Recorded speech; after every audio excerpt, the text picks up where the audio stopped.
오늘은 십자가의 능력에 관한 이야기인데요. 25문은 그리스도의 죽음은 우리의 모든 죄를 용서받을 수 있다는 뜻입니까? 그렇습니다.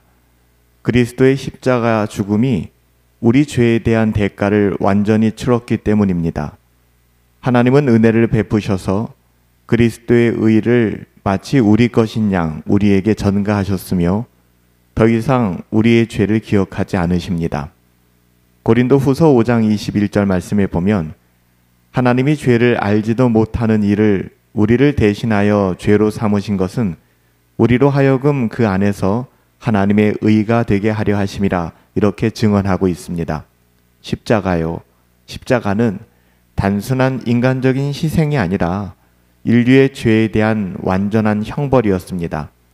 예수님이 십자가에서 죽으셨다는 사실은 단순히 억울한 죽음이나 종교적 행위만을 의미하는 것이 아니에요. 예수님의 죽음은 죄인에 대한 하나님의 형벌이 실제로 집행된 그런 사건이죠. 우리가 살펴본 대로 예수님은 죄가 없으시잖아요. 그런 예수님이 하나님께서 철저하게 순종하게 하셨고 예수님이 자원하여 순종하셨어요. 예수님은 한 점의 흠도 없으셨습니다. 그런 그분이 왜 죽으셔야 했을까요? 우리의 죄의 대가를 대신하시기 위함입니다. 우리의 죄를 위하여 죽으셨다는 것이죠. 예수님은 형벌적 순종을 하신 거예요.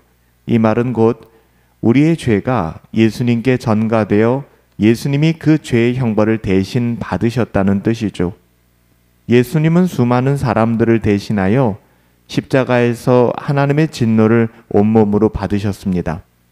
이런 대속적 죽음이 가능했던 이유는 예수님이 우리와 똑같은 그저 단순한 인간, 죄 있는 인간이 아니라 참 하나님이셨기 때문에 가능한 거예요. 예수님이 그저 우리와 동일한 인간이기만 하셨다면 그분 역시 한 인간으로서 자기의 죄를 위해 죽을 수밖에 없는 운명이었을 것입니다. 하지만 예수님은 죄 없으신 하나님이셨습니다. 참 인간이셨고 참 하나님이셨기에 그분은 우리의 죄를 대속하실 수 있었던 것이죠. 죄인은 유한한 존재이고 그 죄의 형벌 또한 유한한 인생 속에서 다 감당될 수가 없습니다. 우리가 감당할 수 있는 것이 아니죠. 하지만 예수님의 죽음은 하나님의 무한한 의와 영광이 담긴 생명의 죽음이었기 때문에 죄인의 형벌을 충분히 아니 넘치도록 감당하실 수 있었던 것입니다. 한 사람의 죽음이 아니라 하나님의 죽음이셨죠. 그분의 죽음은 단 한 번의 희생으로 모든 죄를 영원히 사하실 만큼 충분하고 결정적인 것이었습니다. 그러므로 우리는 그리스도의 십자가를 통하여 우리의 죄가 완전히 사하여졌음을 확신할 수 있게 되는 것이죠. 과거의 죄, 지금 현재의 죄, 미래의 죄까지도 말입니다. 십자가는 우리의 모든 죄를 사하였을 뿐만 아니라 십자가는 더불어 우리의 의로움까지도 완성시켜 주신 사건이었습니다.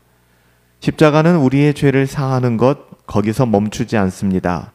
예수님은 계약적 순종, 곧 능동적 순종을 통해 우리의 의로움까지도 대신 이루어 주셨습니다. 우리는 율법을 완전히 지켜야 하나님 앞에 의롭다 하심을 얻을 수 있어요. 그러나 어느 누구도 그 율법을 완전히 지킬 수가 없죠. 모든 인간은 죄 아래 있고 불순종 아래 있기 때문에 그렇습니다. 하지만 예수님께서 우리의 대표로 이 땅 가운데 오셔서 하나님을 전심으로 사랑하셨고 이웃을 자기 목숨까지 내어주시는 사랑으로 섬기셨습니다. 심지어 율법의 모든 요구까지도 하나하나 완전히 이루어 주셨죠. 특별히 십자가는 그 순종의 정점에 있습니다. 죽기까지 복종하심으로 하나님 사랑과 이웃 사랑의 율법을 완벽하게 성취하신 것이죠. 이처럼 예수님의 완전한 의로움이 우리에게 전가된 것입니다. 우리가 의로워서가 아니라 우리는 자격도 없고 조건도 만족시키지 못한 죄인이지만 예수님의 의로움이 우리 가운데 전가되어 우리의 의로움이 된 것입니다. 그래서 우리는 의롭다고 인정을 받게 된 것이죠. 단지 죄 없다고 여겨지는 중립 상태가 아니라 하나님 보시기에 완전한 의인으로 여겨지게 되었다는 것입니다. 예수님 때문에 그런 거예요. 하나님은 더 이상 우리를 죄인으로 바라보시지 않습니다. 히브리서 8장 12절은 이렇게 말씀합니다. 내가 그들의 불의를 사하고 다시는 그들의 죄를 기억하지 아니하리라. 이것은 감정적인 망상이 아니라 법적인 선언이며 언약적인 약속입니다. 예수님의 십자가를 통하여 하나님은 우리를 향한 죄의 기록을 완전히 지우셨고 의의 옷을 입혀주셨다라고 말씀하시는 거예요. 우리는 이제 의로운 자로 하나님 앞에 기억되게 됩니다.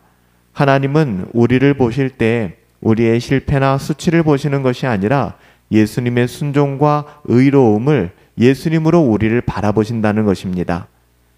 이 복음을 진짜로 믿는다면 우리가 다시 죄책감과 수치심, 자기 연민, 자기의 의로움에 빠질 수 있을까요? 아니요, 절대 그럴 수 없을 것입니다. 다시는 죄의 종으로 돌아가지 않게 될 거예요. 예수님의 십자가 앞에서 우리는 참된 자유를 얻었습니다. 우리는 하나님 앞에서 벌벌 떠는 죄의 종이 아니라 하나님 앞에 그리스도 예수로 말미암아 담대히 나아갈 수 있는 의로운 자녀가 된 것이죠. 십자가의 능력은 이처럼 우리를 구원하실 뿐만 아니라 하나님의 자녀답게 살아갈 수 있는 근거가 되고 능력이 되는 것입니다. 살아계신 아버지 하나님, 우리는 십자가의 능력이 있음에도 불구하고 여전히 하나님 앞에서 죄인처럼 주저하고 있지는 않은지 우리 자신을 돌아보게 하옵소서. 우리는 예수님 안에서 모든 죄가 완전히 사하여졌으며 예수님의 의가 내 것이 되었다라는 복음을 믿으며 담대히 하나님의 자녀답게 살아가야 할 것입니다.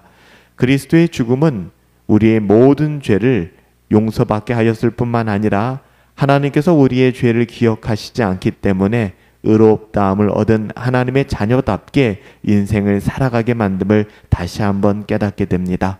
주의 은혜를 따라 십자가의 능력을 붙잡고 살아가게 하옵소서. 존귀하신 예수님의 이름으로 기도하옵나이다. 아멘.